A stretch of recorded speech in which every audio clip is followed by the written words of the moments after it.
दिए में ये आकृति आप ध्यान से देखें, अगर ऐसी आकृति बन रही है तो आपको नया रास्ता मिलने वाला है।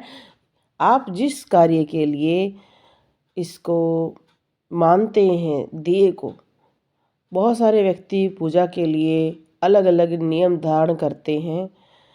सभी जानते हैं कि संकट के लिए भी हम करते हैं, इच्छा के लिए करते हैं, सुख शांति के लिए करते हैं, प्रेम प्राप्त करने के लिए करते हैं और संतान प्राप्ति के लिए करते हैं। अब बहुत सारे व्यक्ति हमारे पास ये फ़ोन करते हैं, जी हम शादी करना चाहते हैं, लव मैरिज करना चाहते हैं, हम इस तरह की अच्छी नौकरी प्राप्त करना चाहते हैं, हम अपनी धार्मिक क्षेत्र में भी कुछ करना चाहते हैं।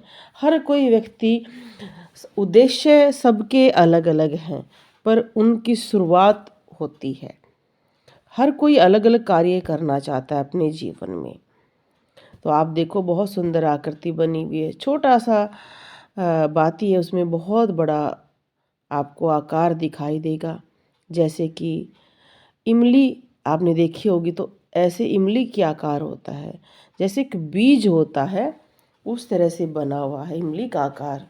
तो ये होता है जैसे कोई कार्य हम करते हैं तो पहली शुरुआत का ये एक कदम होता है। जैसे बीज से पौधा बनता है और बाद में फल फूल सब कुछ उसमें लगने शुरू हो जाते हैं।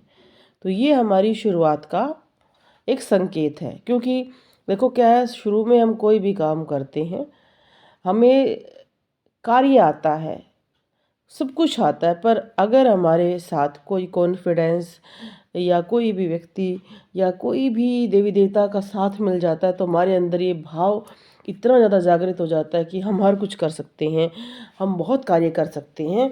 तो किसी के भी दीपक में इस तरह की आकृतियाँ बन रही हैं तो आप अपने जीवन में बदलाव कर सकते हैं। कोई भी कार्य आप करना चाहते हैं तो उसकी शुरुआत करें, क्योंकि बिना शुरुआत के कोई कार्य सफल नहीं होता है। बहुत सारे व्यक्ति सिर्फ 300 रुपये की सेवा इसीलिए बेचते हैं हमारे पास कि सिर्फ आप ये बता दो जी ये कार्य हमारे लिए ठीक रहेगा कि नहीं, या ये कार्य में हमें सफलता मिलेगी कि नहीं। अगर इस तरह से दीपक पर आकृति बन रही है तो आपको कोई भी 300 रुपये देने की आवश्यकता नहीं है। ध्यान से अपनी आकृति को देखना शुरू करें, आपको नया संदेश मिल रहा है। आप का परिवार में कोई भी काम करना शुरू करना चाहता है तो शुरुआत करें। उसके लिए सबसे पहले आप 11 दिन के लिए गणेश जी की आराधना जरूर करें।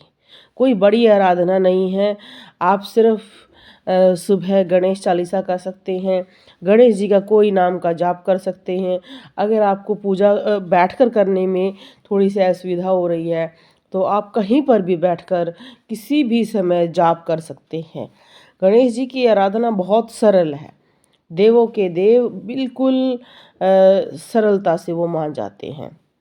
कहते नहीं सभी देवताओं के वो प्रथम पूज्य हैं, तो सबसे पहले आप उनको मनाएं, फिर अपने कुल देवता की पूजा करें, पितरों की पूजा करें, फिर आप जो कार्य करेंगे उसमें सफलता आपको ज़रूर मिलेगी।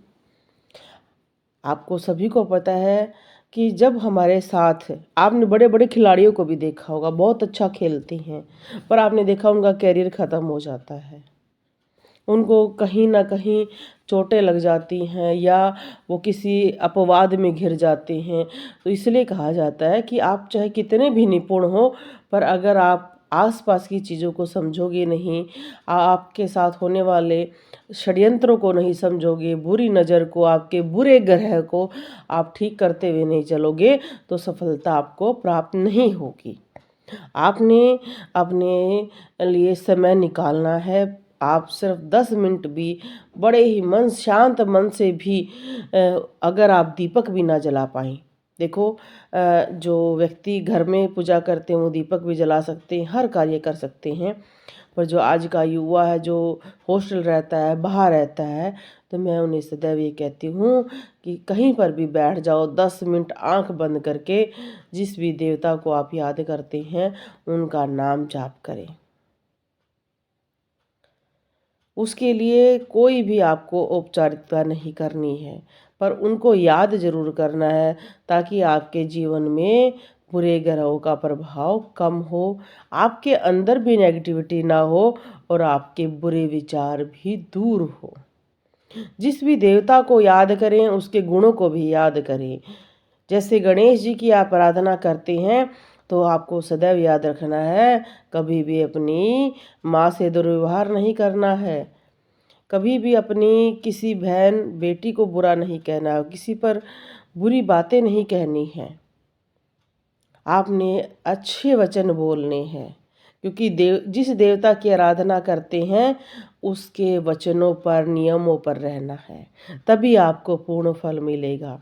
ये दीपक की आकृति बन रही है तो इसका अर्थ ये नहीं है कि आप बुरे कर्म करोगे, अच्छे कर्म करोगे तो प्लस में आपको अच्छा मिलेगा। इसलिए सदैव कहा जाता है आप जो पुण्य कमाते हैं उन्हें छोटे छोटे गलत कामों में व्यर्थ ना गवाएं, किसी को भी ऐप शब्द ना कहें।